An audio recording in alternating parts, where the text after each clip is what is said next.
Moroi shamwari dzangu, welcome kunguva yerubatsiro TV, nzvimbo yako inokupa kunyaradzwa, rubatsiro nehope. Nhasi tichataura nezvekuvaka simba remukati kwenguva refu uye nzira dzinokubatsira kuve munhu ane mwoyo wakasimba uye usingazungunuke. Gara zvakanaka, bata mwoyo uye tichatanga rwendo rwedu. Shamwari dzangu, zvimwe nguva upenyu unogona kukurova zvakaoma, zvekuti unonzwa sekuti mwoyo wako wava kupera simba. Unonzwa kusuruvara, kuwanda kwemafungiro, kana kunzwa sekuti chero chinhu chidiki chinokubvarura. Nhasi tichadzidza nzira 5 dzinokubatsira kuvaka simba remukati rinogara, risingaperi uye rinokuchengetedza muurongwa hweupenyu.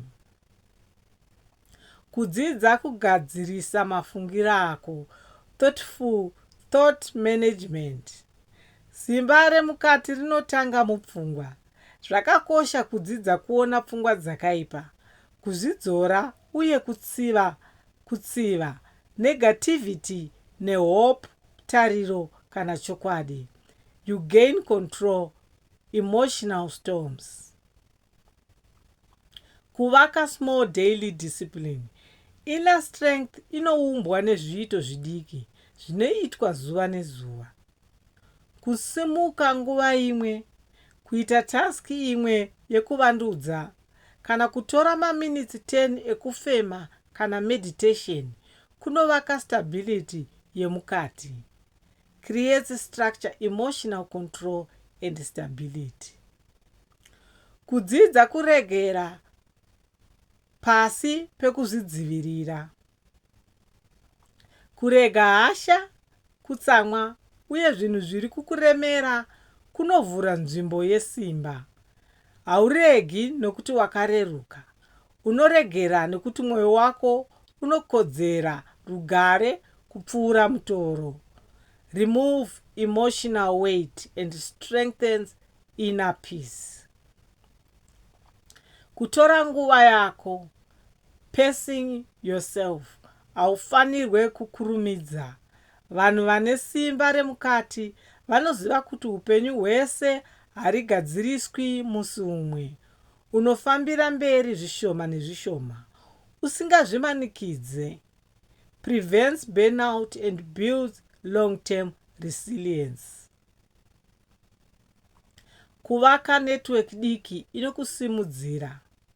Simba remukati harina zvokuita nekuva wega, asi kuva nevanhu vanokupa hope, positively, uye rutsigiro.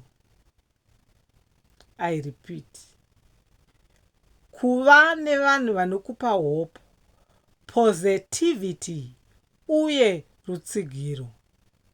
Sangana nevanhu vanotaura zvakanaka, vanokurudzira uye vakakufambira nenguva mupfungwa. Support system multiply. Your benefit on strength over time. Shamwari dzangu, idzi ndidzo nzira 5 dzinokubatsira kuvaka simba remukati rinogara kwenguva refu.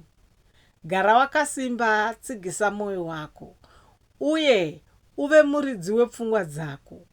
Nguva yako yerubatsiro yasvika. Ndinokutendai nekuteerera nguva yerubatsiro TV. Subscribe kuti uwane guidance, motivation uye real life solutions. Nguva dzose, gara wakasimba uye rangarira simba remukati rinovakwa zuva nezuva, kwete musi mumwe chete.